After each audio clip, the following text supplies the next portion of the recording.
Bonjour à tous. À Dole, la forêt communale va être replantée avec des essences plus adaptées au changement climatique. Les élus ont validé une demande de subvention auprès de l'État dans le cadre du programme France Nation Verte.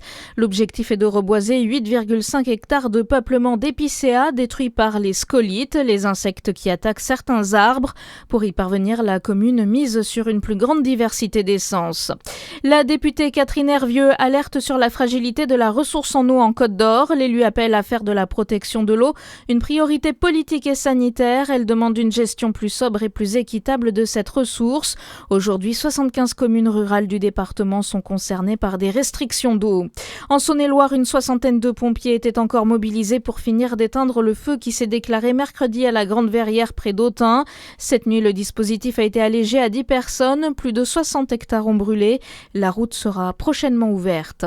À Besançon, une femme sexuellement agressée en pleine rue grâce au signalement fourni par la victime et bien aidée par le dispositif de caméra de vidéosurveillance de la ville. Les policiers sont parvenus à localiser le suspect et l'interpeller. Le mis en cause comparaîtra devant le tribunal correctionnel en janvier prochain pour agression sexuelle. Fin des fouilles dans le Tarn, le dispositif de recherche du corps de Delphine Jubilard a été levé hier dans la soirée.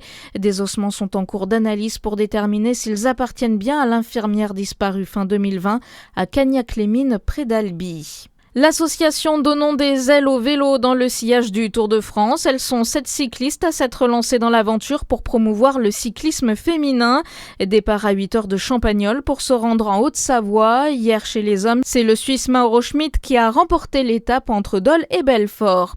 Et puis les Bleus affrontent l'Angleterre ce soir avec en jeu la 3e place de la Coupe du Monde. Didier Deschamps dispute son dernier match en tant que sélectionneur de l'équipe de France.